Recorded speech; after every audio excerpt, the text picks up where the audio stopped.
Hello and welcome to Stand Up World, episode 61. Thank you for tuning in.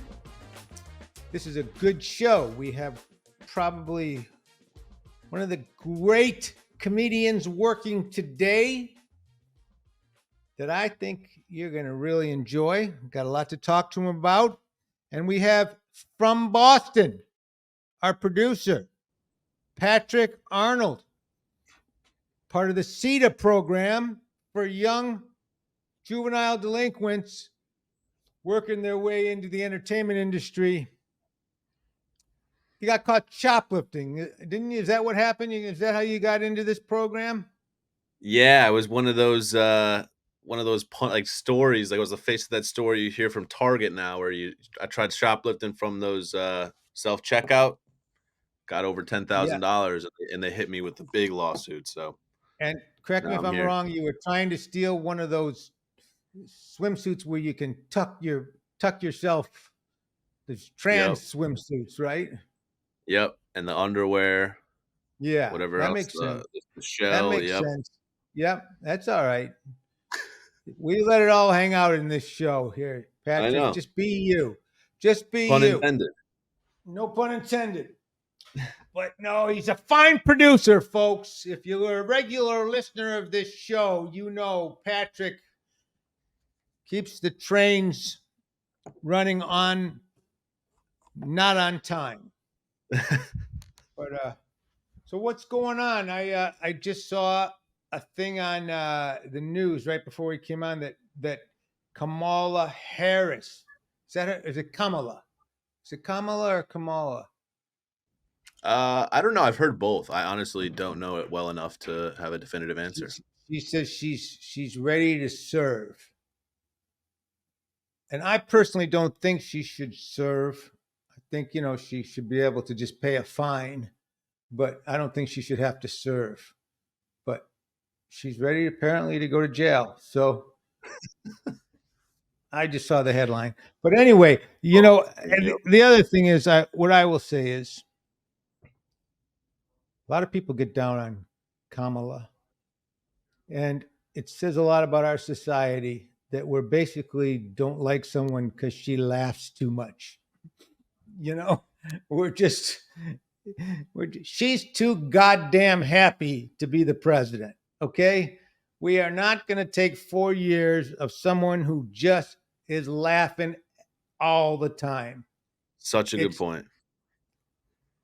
And on the other hand, it's just like, hey, if you're in that job and you know all those things that those people know, and you find anything funny, you must be stupid as hell. Also a good point. Yeah. You know? Right. And I mean, seriously though, they gave her AI. They let her run AI for a while. Yeah. Although that might have been something I read wrong. They were letting AI run her. Right. But I don't know. What's your take on her, Patrick? Because Oh, I don't know. I think she's like I don't know, what's the word? Almost like an alien, I guess. Every time I see her, she just doesn't seem like she's real. Any reaction, I think anything. they're going to take her out in the same rowboat they took Fredo out in the Godfather. Right. Come on, Right. Kamala, we want to take you fishing. Right. Yeah, every There's time no way. her laugh is so weird and maniacal, you know?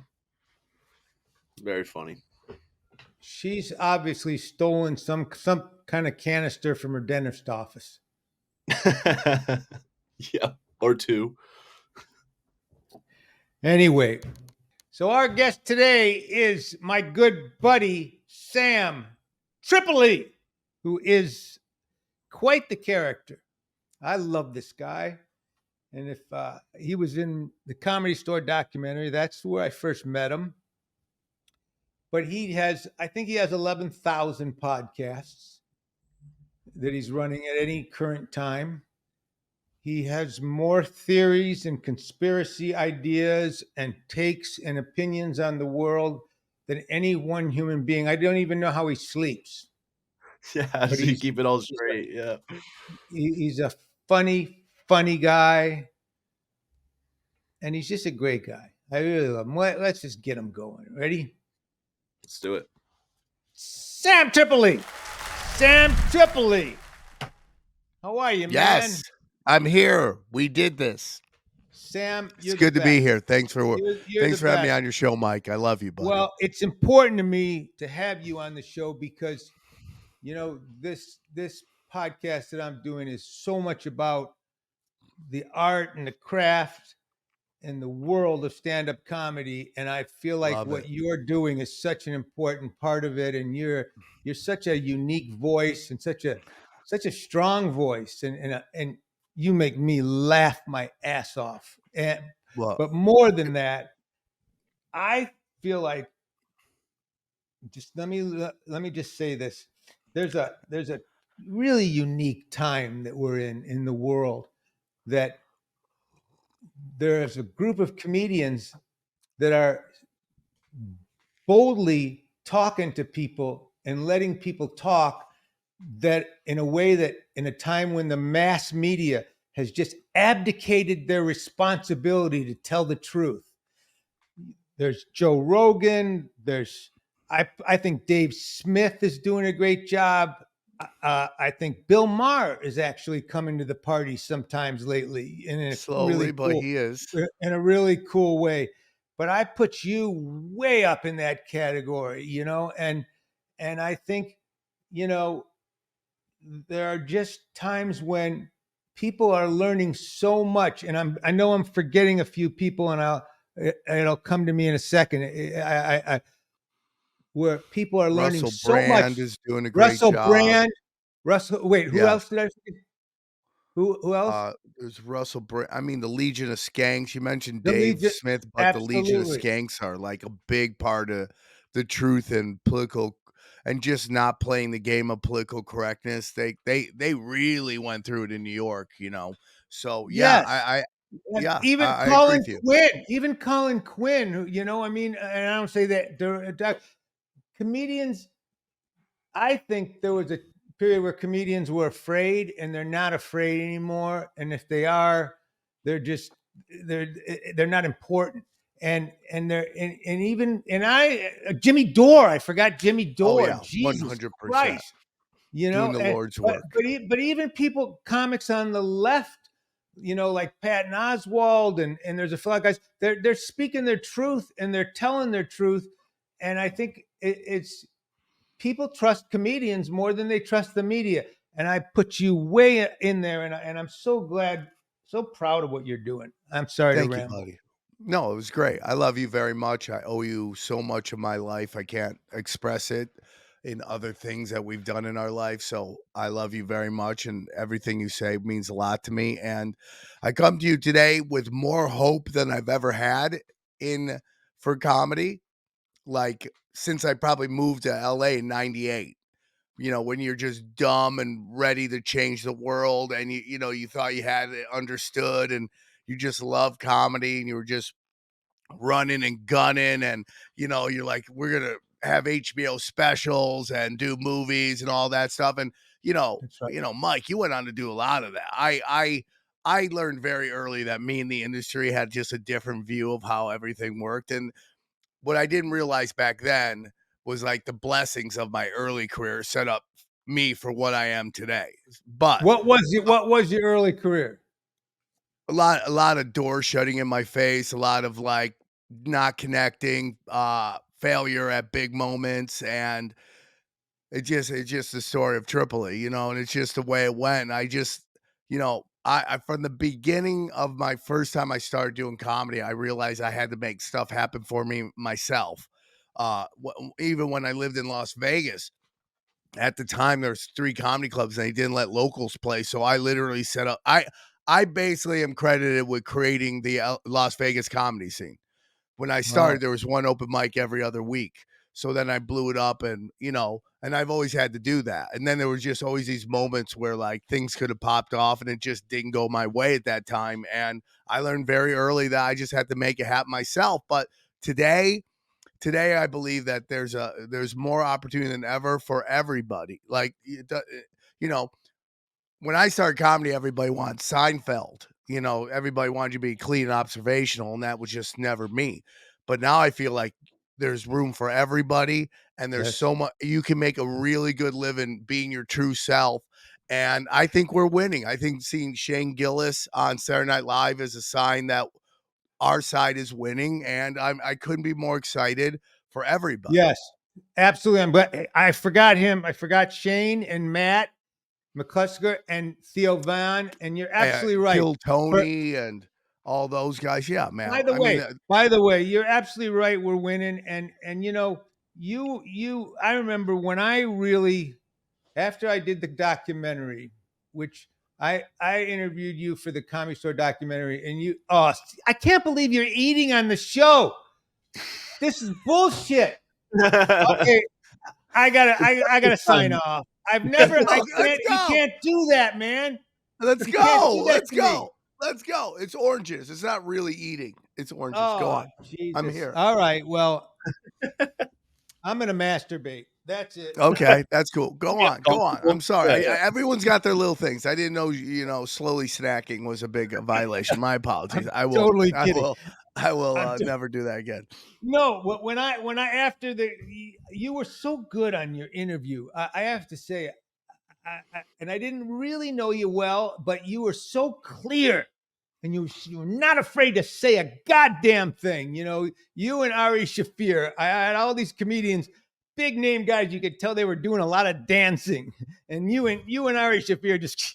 And then when I decided to get into comedy, back into comedy after all those years, and start I don't know if you remember. I called you and I said, Sam, that I want to do this, and you gave me such great advice, and you did talk about. You really put into my head that, there's so much room for everybody and so many voices, and just be yourself, and you can make a good living doing this. And you were so positive, whereas I got so much negativity. I cannot tell you how many people from my own family to my good friends and why would you do this Yeah, at so crazy, 65? Why right? would you want to be a comedian? So crazy. It was very interesting because I had at the time not been giving it an opportunity to interview with you for that. And that's probably, I'd gone through my drug addiction at that time, and I was canceling all the time at the Comedy Store, and I brought that on myself very much. And I don't know why, man, but I just had I just relapsed, and I was staying in a sober living, and my sponsor at the time, Jerry, was like, "Come down to this meeting," and I went there, and lo and behold, there you were, and I don't know if I just outed you on some stuff right there, I but can't I'm sorry believe that about. you're eating on the podcast and you're telling people that I'm in AA. Do you have any respect for me as a human being, Sam? But dude, it's important because like I wanted that moment so badly. I wanted that moment so badly to just talk to you because not just from a stand-up point of view, but to talk about Mitzi and what she did for me. And like I just really wanted to represent the dark time at the Comedy Store that I don't think anybody really truly understood how magical that time was. From a business point of view, it was probably the worst time ever. But from an Yeah. art point of view, it was probably the purest art has ever been of all time because there was nobody there to tell you this or this or this or this. It was like the person in control really isn't running anything, and the guy who was supposed to watch us is in the back playing guitar, smoking pot, and we could go up there and bomb with such dignity. You could really take chances on stage. And like the people that were there at that time are guys who've gone on to do like insane things like Andrew Santino, Bobby Lee, Joe Rogan. Like, well, Joe had left, but Joey Diaz and all these amazing people, even before Joe left. He was there too during some dark stuff. And Brett Ernst, Caparillo. We can just go on Brian Callen. I mean, I could go on forever. These amazing comics that just, sharpen their knives in this area where they knew there was going to be no industry. You were lucky to have 40 people in the crowd if you were lucky, and you could just work it out. So I always wanted to get in front of you. And then you showed me the kindness of letting me do the show with you. So I'm very grateful to you. Well, the thing about it was, Jerry Dix, who I'll out him now since you outed me, I'm breaking all the rules. said I want you to meet Sam. I go, everyone talks about Sam, even in my interviews. I want to meet him, and I knew you were going through some stuff personally. So, but I said, what the hell, and you came down for the interview, and my son, Bert, who you know well, who was the associate producer on that, after the interview, we both said, that was one of the best interviews we've done. And we had already done 60 interviews. I said, and Roger, our Nygaard, the editor, he just kept throwing you in everywhere because he said the same thing I did. He said Sam just knows how to say exactly the right thing because he feels it. He's telling the truth all the time, And I appreciate that, and I love it. And it was a great you series. You knocked it out of the park. No, I you mean, you had to love the get. Comedy Store. You could see that love you had for the Comedy Store and for the world of stand up. I love it. It's the only, for like, I'm gonna tell you something, dude. I started comedy when I was 22 years old. I didn't start making good money till I was 43 years old.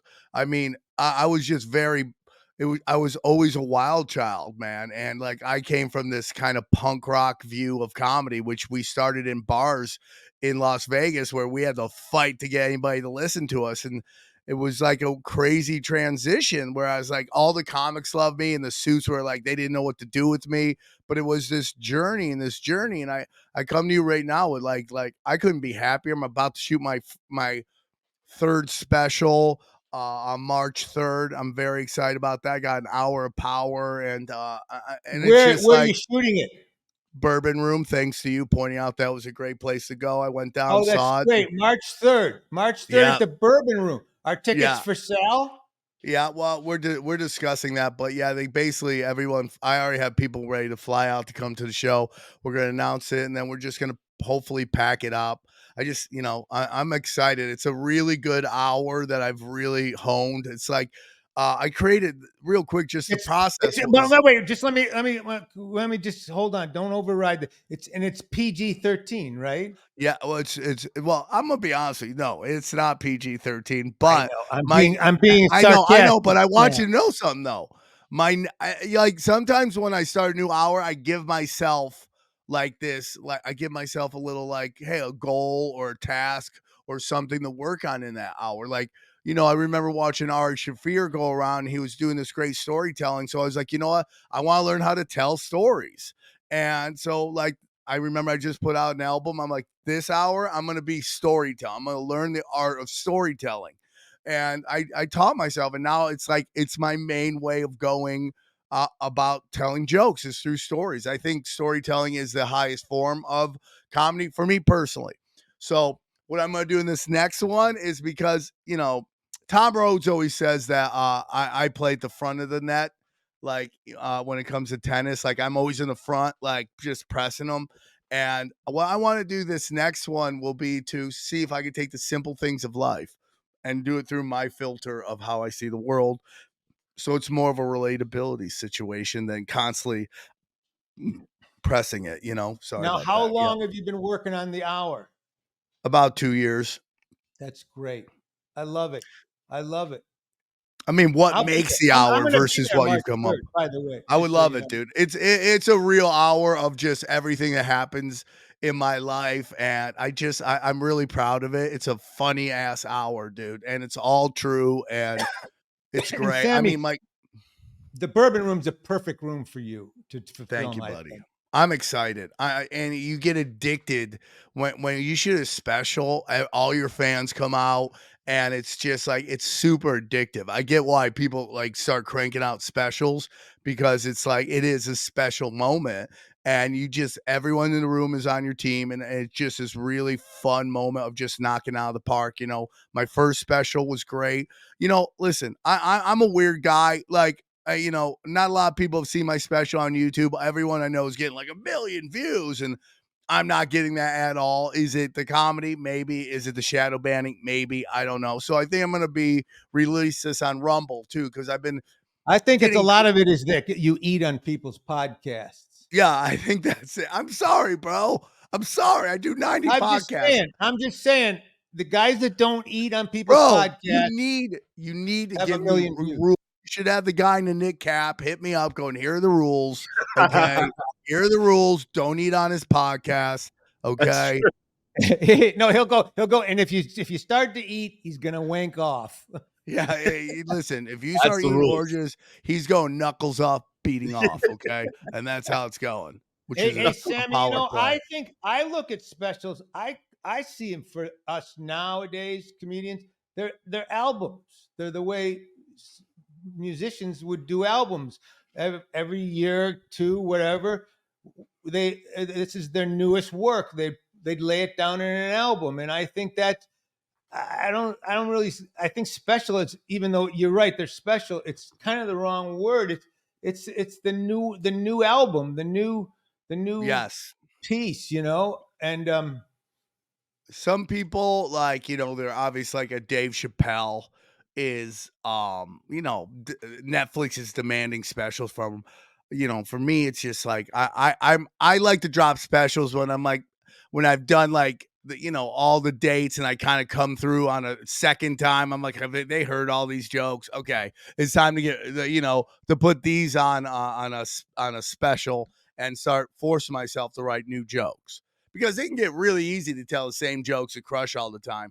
But I feel like if you don't constantly keep growing as a comedian and constantly keep writing about what's going on in your life, you can fade away very easy. When you stop, right, it's not like music where Guns N' Roses never has to write another song again. They can just tour off Appetite for that's Destruction absolutely right. forever. But you have to constantly be writing. And I've seen this with comedians, not to say any names or anything like that, but your act has to grow with your life, because That's your right. audience is growing with you. Like the audience you might have got when you were 20 something, when you're 45, well, they're probably right around that age as well. And they're different people going through different things. So your act constantly has to keep growing. And it's not easy for everybody, but this is it.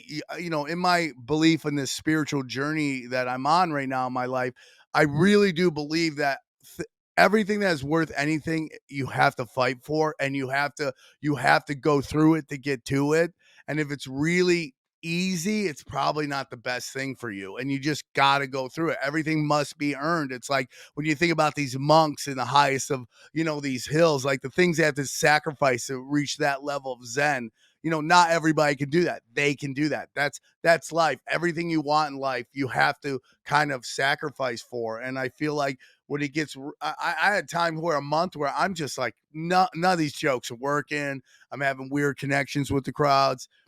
That's usually, to me, a growth spurt. Especially when you're young, right? You'll be doing stand up, and then you'll just get 2 weeks where like nothing's working. I go, oh, you probably outgrown your jokes. I think that happens to comics where you're on another level than this jokes you wrote at this level. It's time to start writing some new level jokes, and then you can come back and adapt those to your older. So it's constantly you're learning to be a Jedi, in my opinion.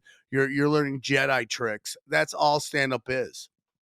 Well, I agree, and also, Neil Brennan in the doc said that if you look at the most successful comedians, they're the ones that write the most, and he gave a list of them. And I've never really heard him say anything all that interesting since then.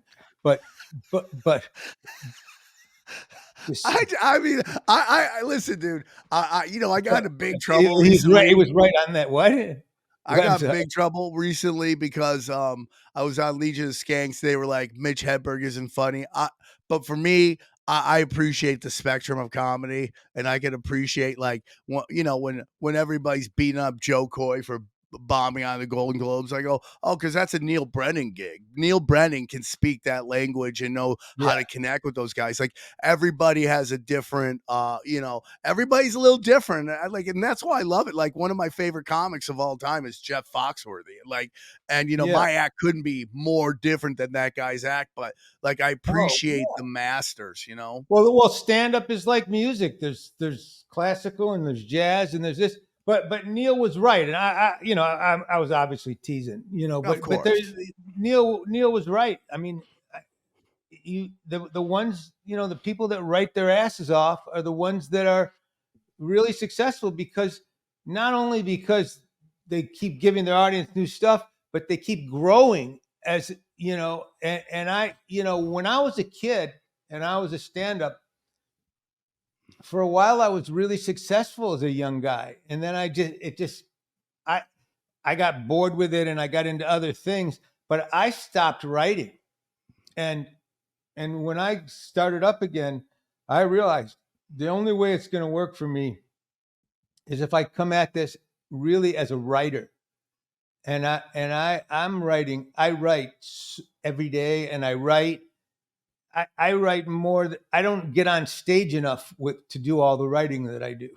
I get that. It's a weird time in LA right now. COVID really changed everything, and LA's taken some time to get back to where it was. So it is hard to get that stage time. What happened to me during COVID was, everything shut down, and I was like, how am I going to write these jokes? So I started a podcast with my friend Johnny Woodard. It's called Broken Simulation, and what I basically do is my goal is to come up with 6 stories from my week. And I mine them on the show, and we just go through them. And if I get a chuckle, okay, I'll take that to the stage, because people were telling me that's what Bill Burr does with his Monday morning podcast. So I'm like, I'm gonna do that. So, we would go 3 hours sometimes just talking about our week, and I'm like, wow, man, we're really mining some good stuff here, and then I bring it to the stage, and that's my process now. Like, I never sit down and write jokes because I'm so insane. Like my drug problem extends from the fact that I really couldn't turn my head off and I need a break.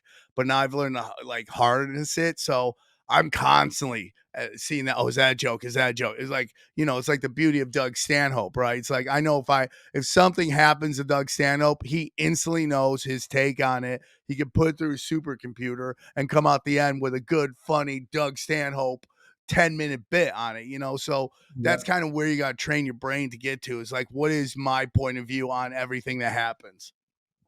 Yeah, you're absolutely right. How many podcasts do you have going right now? I think about 111. Am I right? I have 8. I'm about to lose a couple. Really? Yeah. So the cooking show is going down.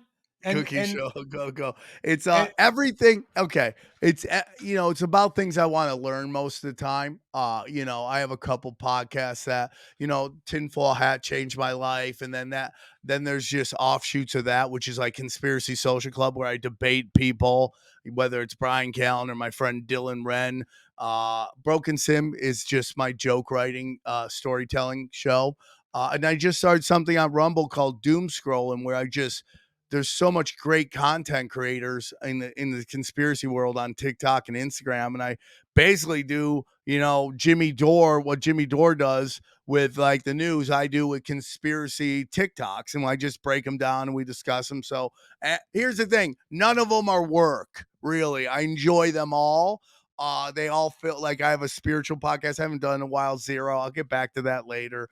But yeah, I'm going to get down. Union of the Unwanted is probably the best show on the internet. But yeah, you don't understand, Mike. This is the truth. If I did none of this, I would just be talking to myself all day. Like I just put a camera in front of me and just go. So I would be doing it anyways. I might as well make content out of it and try to make and pay for, take care of my children. Well, I said this to Jerry Dix. I said, Sam is the perfect guy for the age of comedy we're in, because because he knows how to just go. Yeah, that's it. You know, he just knows. Yeah. Did you ever know of a cartoon character, Vavoom? You know, who was Babu? I think it was more of my generation. He was just this little guy. He would go Vavoom, and he would just a mountain would just go away. Yeah, that's me but for sure. I can't turn it off. My head is constantly going. by the way, I will say one of the things when I came back to do the doc, and I didn't know anything about podcasts. I'd never been on one. The first time I ever was on was Marin. He asked me to be on his thing, and I had never even heard a podcast. And all the guys from my era, Letterman, Leno, I'd talk to them about podcasts. They were, man, what the hell is that? You know? Yeah, And yeah. but I started learning and watching all these guys. And one thing I noticed about all of you, was that the podcasts were helping your act because it was making you all so fluid. Spending an hour a week or 2 hours a week, 3 hours, whatever. 8 hours. Rogan, what? 8 What'd you say? hours. 8 Okay, hours a whatever. week. No, Whatever. It wasn't a second lane. It was merging with the lane because you guys could go on stage and you just were easier on stage. Plus, like you said, Burr would come up with things on Monday morning, you know, and then he'd turn it into a routine. Or if and I've found I'm on episode 60 of this. I come up with bits and I do them with Patrick at the top of the show, and then I take it to the stage. So I love that, dude. any comedian that right now that doesn't have a podcast, he's negotiating himself out of doing it. I agree with you wholeheartedly. And like, so I'm gonna tell you a story right now that maybe I told you before when we had our talks, but this is a literal story that I told Theo Vaughn. And 6 months later, he calls me up. He goes, "You changed my life, man." And I told this to a bunch of people, and some of them listen, some of them don't. And this is, By the way, is that your Theo Vaughn impression? Yeah, man, you changed my life, man. That's it right there. And it's a story of my friend Jordan Lee. And Jordan Lee was like everybody in LA, just super talented, but trying to make ends meet. And it was hard. And one day he's catering and he sees this guy is doing a travel vlog. He knows the dude through whatever. He listens to his podcast or something like that. So he starts talking to guys telling, "Oh, yeah, I do this travel vlog. It's real fun." So Jordan Lee goes home and checks out the guy's YouTube channel. He's like, "Whoa, this is cool. I'm going to try it." So Jordan goes really, really aggressive with it. He starts doing a travel vlog almost every day of LA. He's just going around LA, finding all the cool things. 2 years later, he's traveled in the world, paid for it by his Google AdSense money, and he just bought a house in Tampa like 2 years ago. He's a content creator. And I tell this to everybody, YouTube, podcasting, and even Instagram or TikTok are the underground railroads to career and financial freedom. And if you're not doing it, you're really shooting yourself in the foot. You have to find things that you're that you love to talk about. And I did, again, going Dan, back you to. did. You told me the same story. I don't want to say speech, but that's what you told me when I called you and told you that I wanted to get back into stand-up. Yep. And this is how it goes. And like, I'm very blessed to be part of the, Brian Redband and Joe Rogan's Death Squad, which was like the earliest of this kind of movement. I wouldn't say, outside of Howard Stern, maybe Opie and Anthony, but they were still on corporate radios.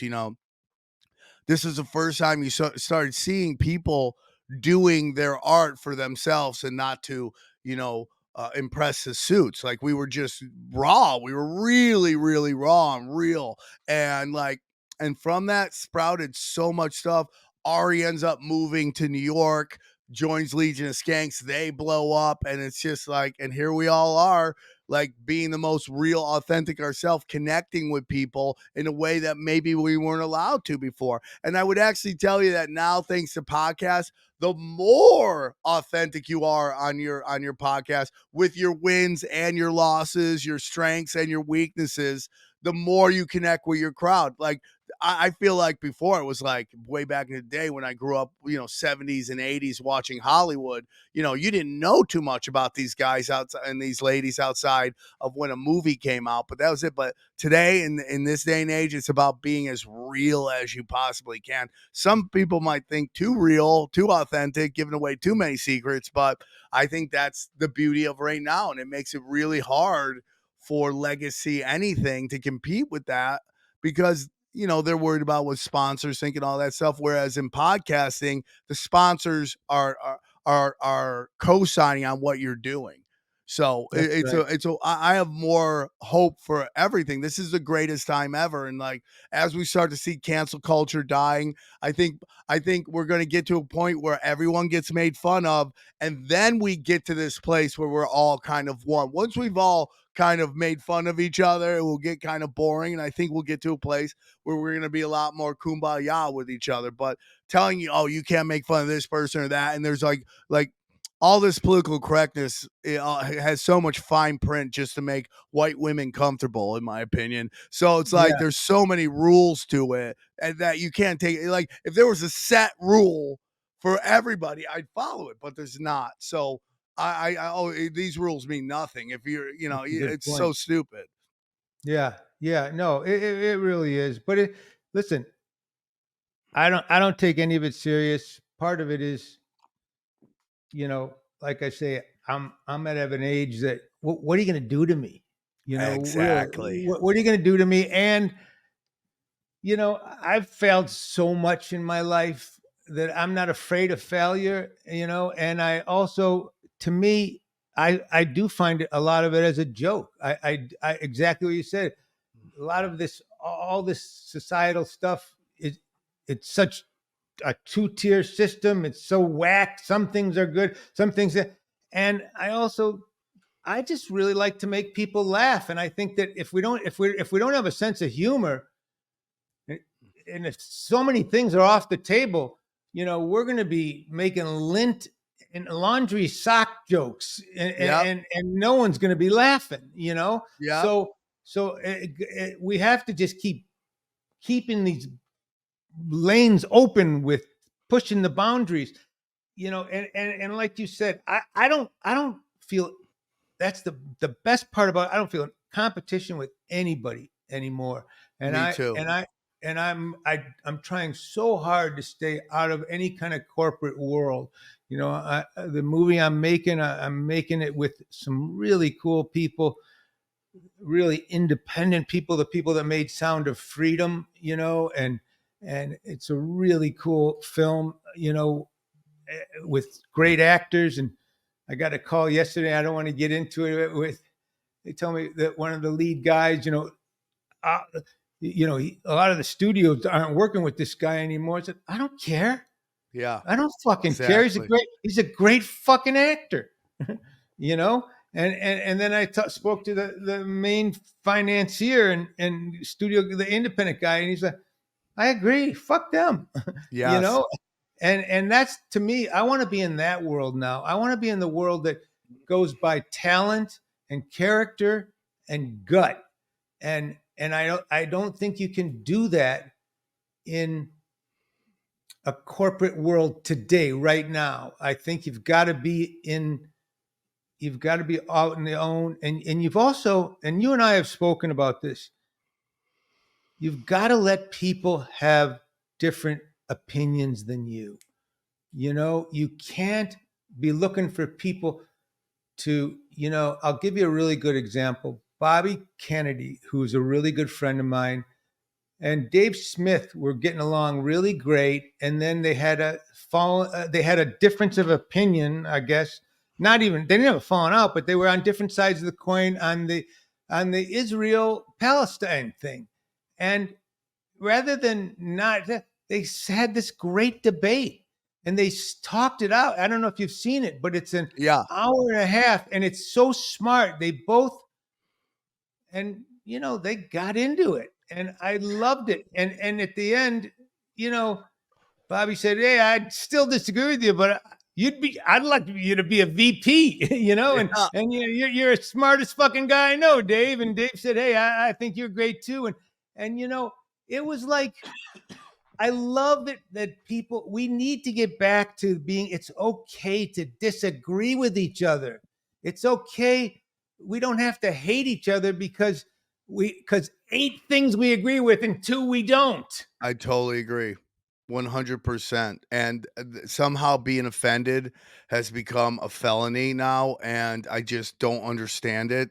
And my biggest thing with cancel culture has always been like, you're seeing all these comics now, and I don't want to get into it with anybody, but like these people that used to just be like just savages now for some reason are like, well, maybe we shouldn't be mean on. I'm like, you're closing doors Maybe we behind shouldn't you. be what?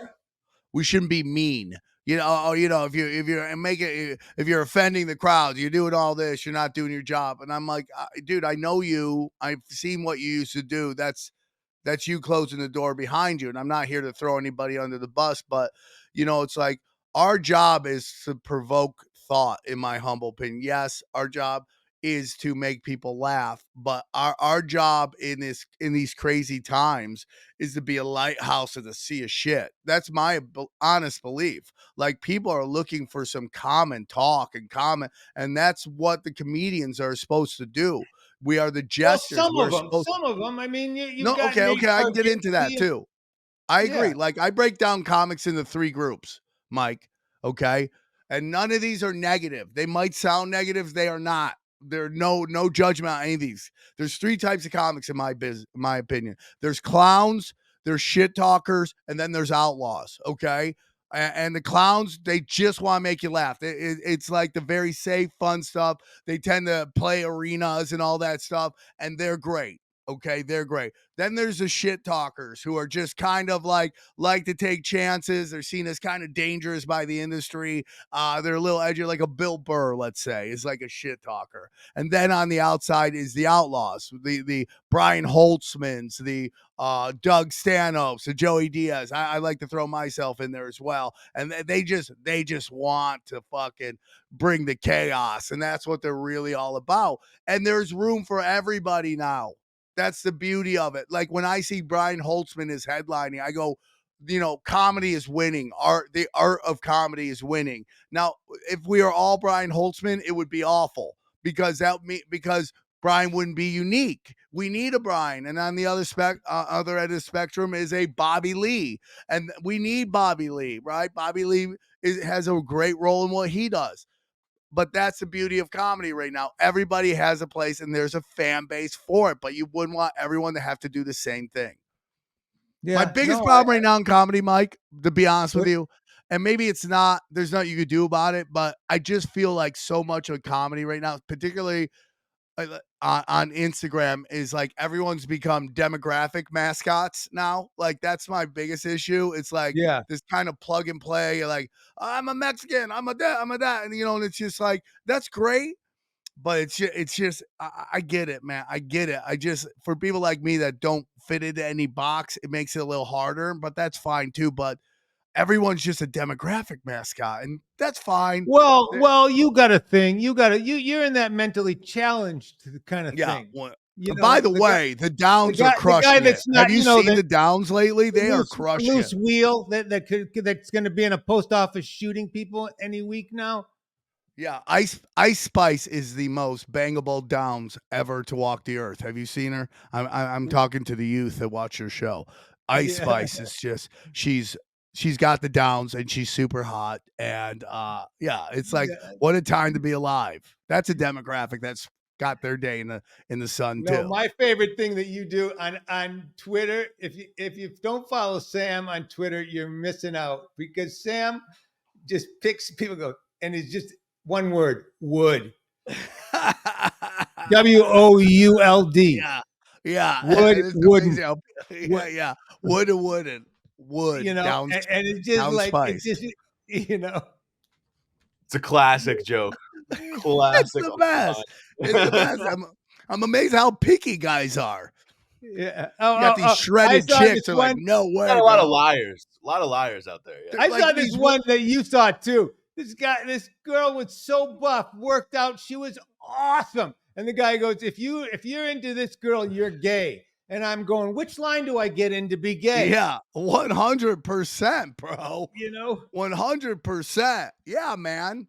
I love the internet. It's like I'm doing this show on Rumble now called Doom Scrolling, and I'm not shadow banned there. It's like such an amazing feeling.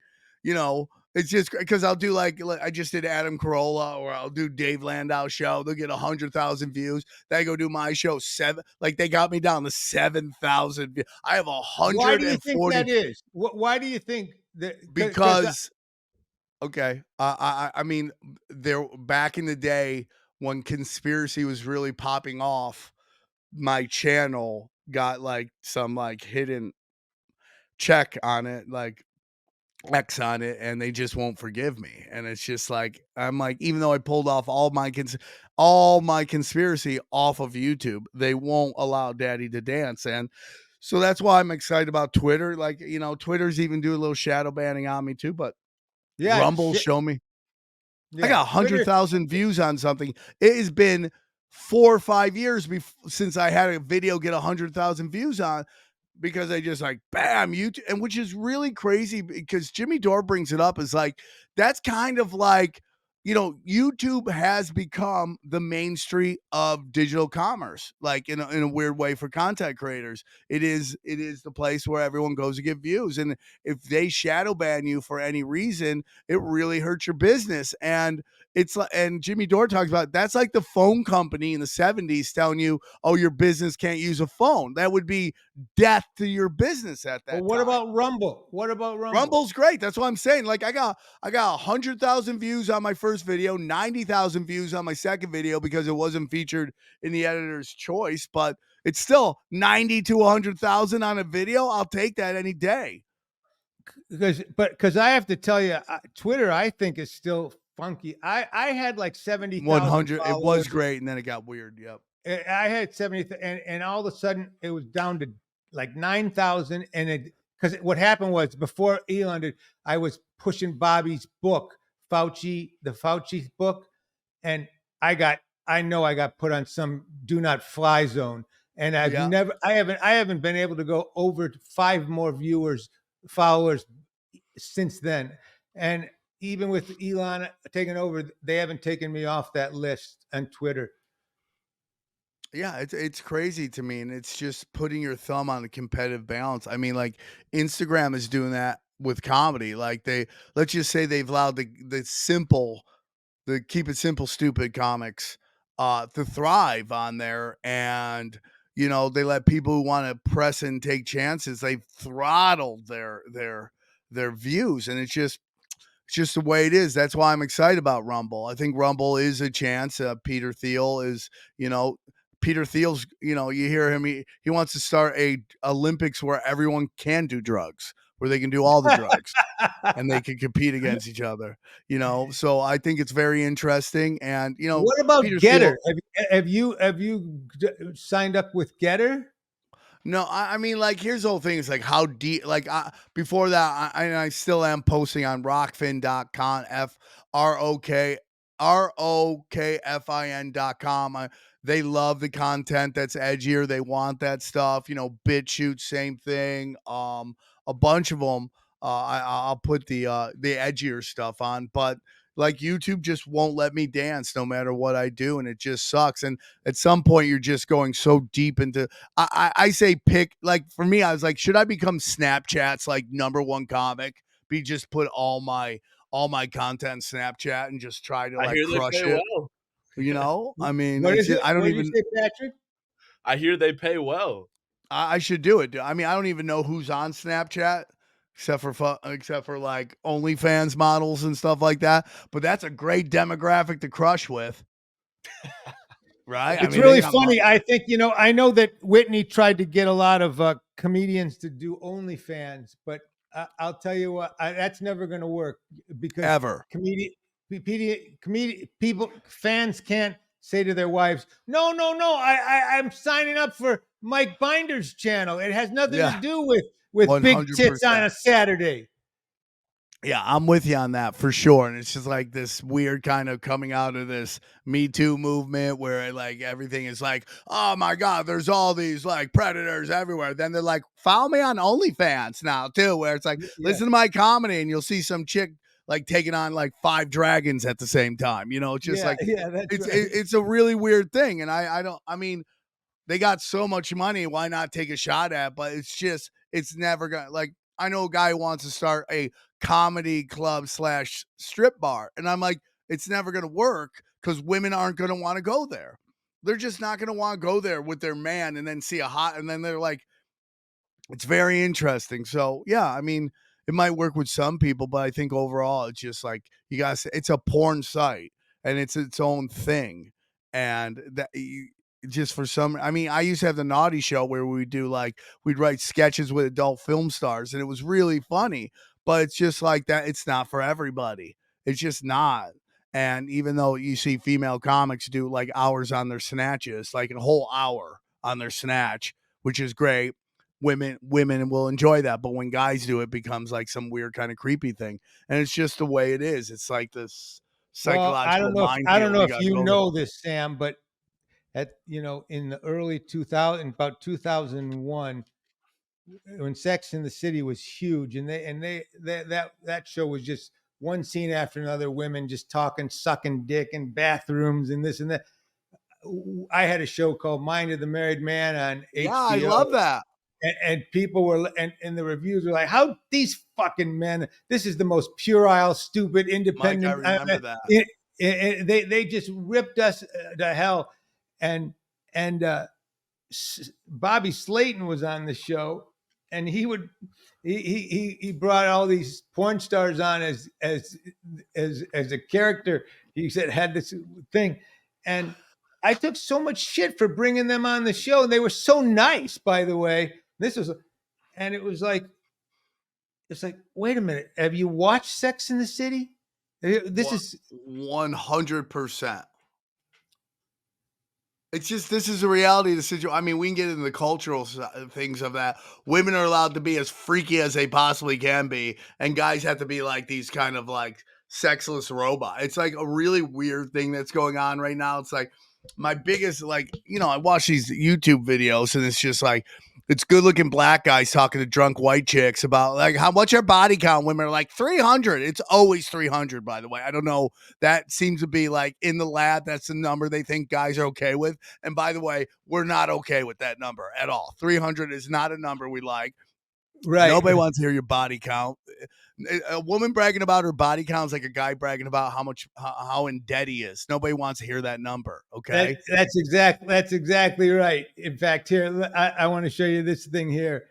Uh, let me find this from yesterday. It's so funny because for some reason they really think that they do, and I also think when you said that thing about so much of this is just making white women comfortable. Yeah. It's sadly it's young white liberal women. It's Yes. and it's just it's so bizarre because they're just going to grow out of so much of this. So Yes. much of it is just because they're young, Yeah. And and, everybody's and trying I to get down their pants. And so they have this kind of like Bill Burr says, this weird kind of like Caesar and Rome emperor kind of power because everyone has to deal with them. And they're just like, I don't like. yeah That's why I yeah love Matt Rife, by the way. I love Matt Rife. I've had him in my shows. He brings a very interesting demographic, but they come to laugh, man. I'll be honest with you. You walk out, there's a bunch of young hot chicks, and they're laughing at some pretty dark shit. And you can say whatever you want about TikTok and what social media has done to everybody, but I mean, it's really opened their eyes to a lot of shit. Like, I mean, I don't know what algorithm you have on Twitter, but your algorithm includes snuff films. That's all I know. Like everybody, you'll be watching, you're like, did that guy just die? I'm trying to look at kittens. Okay. I want to I watch know kittens and I know karate videos, and a guy just got ran over by a bus. And it's like, why is this here? I mean, like, what is going on? It's like that I know morbid facts account. It's always Yeah. popping up. Yeah, it's so crazy. Like people literally die on Twitter. You're like, Look at this. Watch this. This is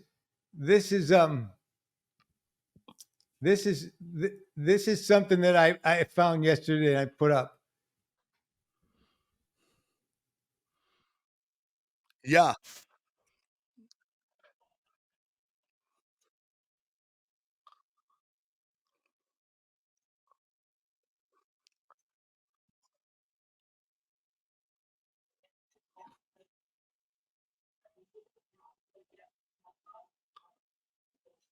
I walked down to the lobby. Wait, watch.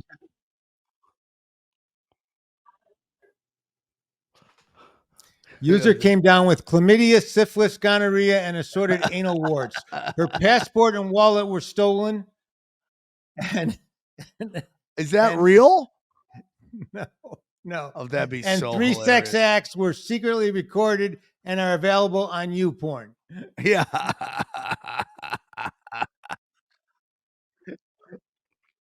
That's my biggest thing with women. They try to act like getting laid is somehow accomplishment, like they've somehow got a black belt in jujitsu or they climbed to the top of Mount Everest. It's like literally the easiest thing in the world. It's the easiest thing in the world. It's unbelievable to me.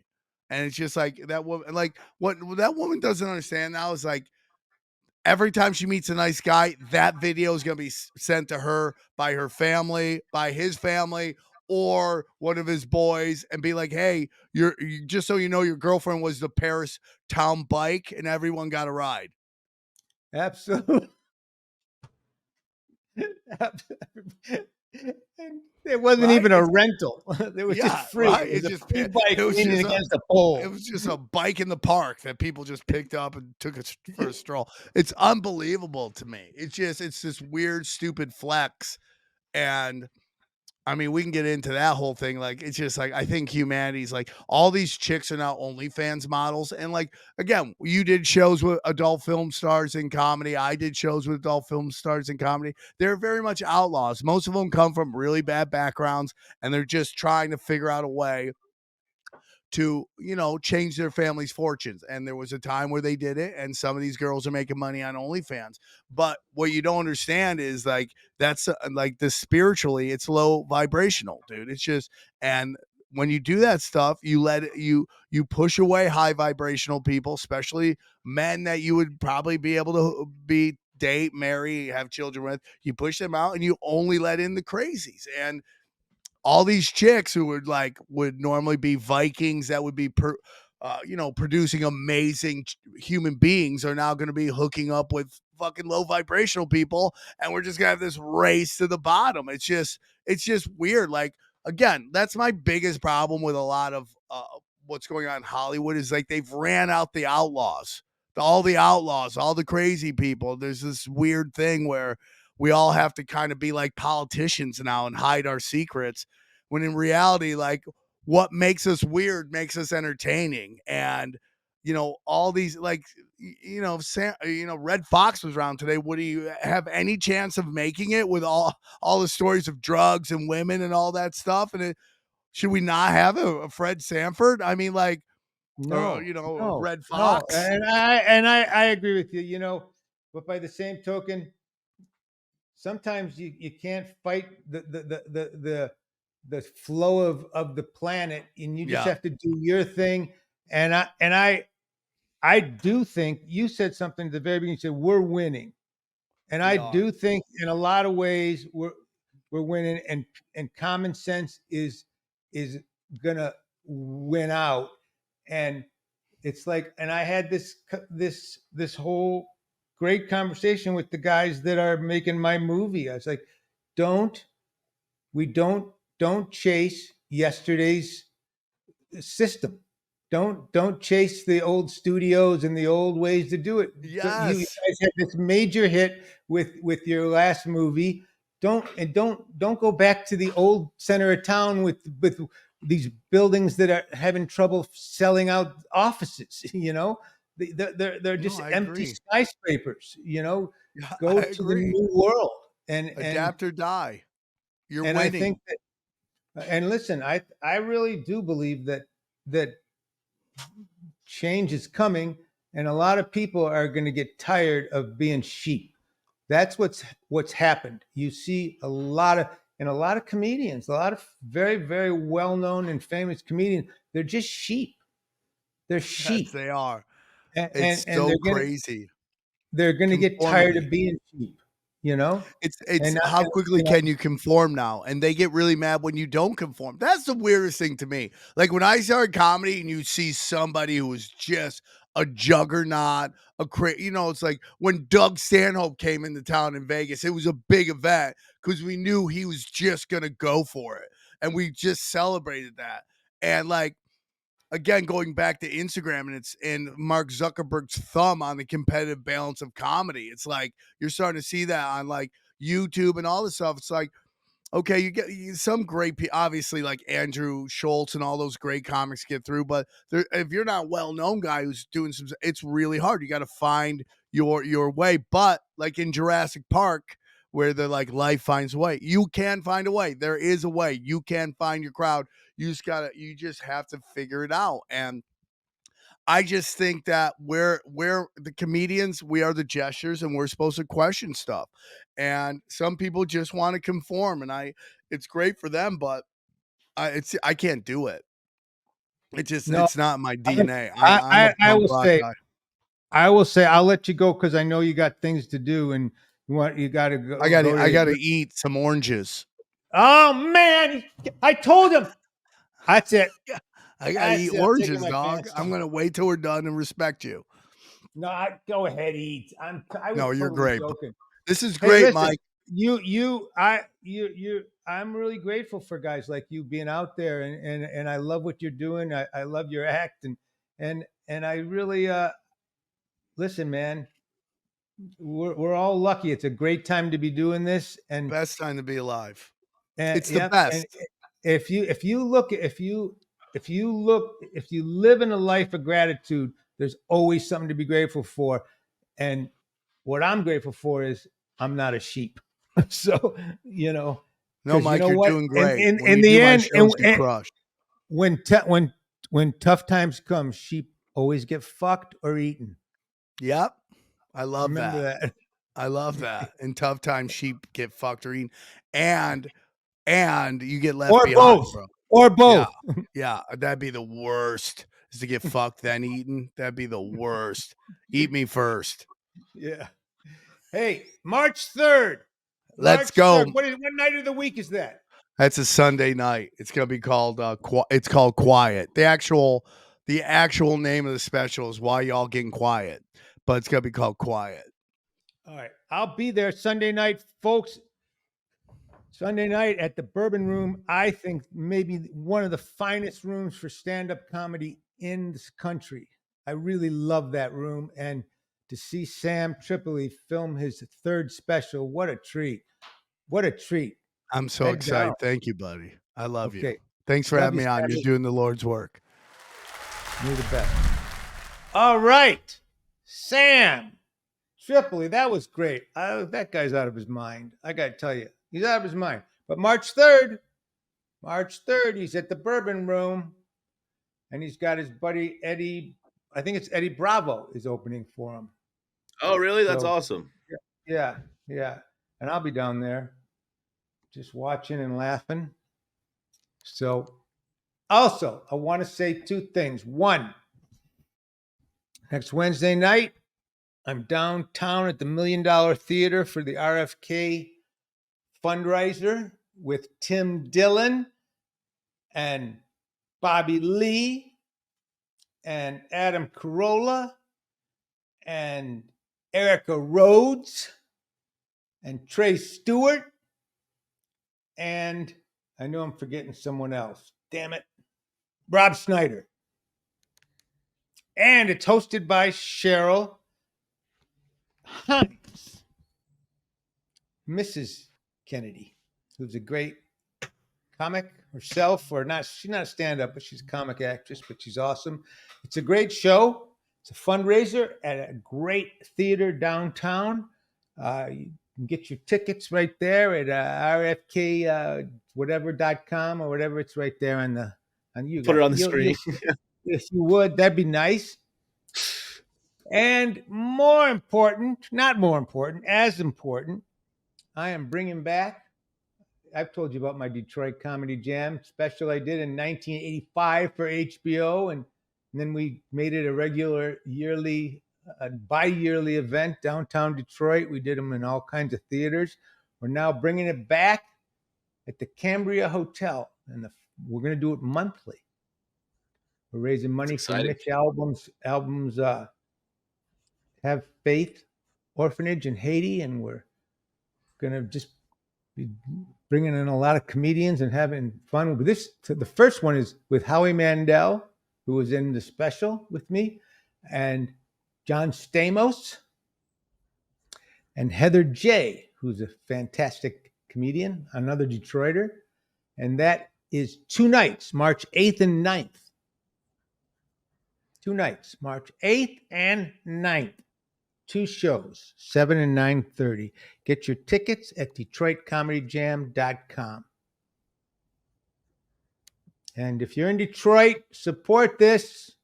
It's a good event. It's good for Detroit. It's good for Mitch. It's good for me. It's good for stand-up. It's good for Canada. What else can I say? I don't even know. It's good. Windsor. People from Windsor are coming, I guarantee it. Anyway, that's our show. Next week, we have an amazing guest. Amazing guest. Can't wait. Thank you so much. Check us out on Apple, Spotify, standupworld.com, Substack, and a lot of the massage parlors play us on the wall sometimes as you're finishing up. I don't even, sometimes I just say shit. It's just pretty obvious. Anyway, I love you. Thanks a lot. You're the best. Thanks for coming.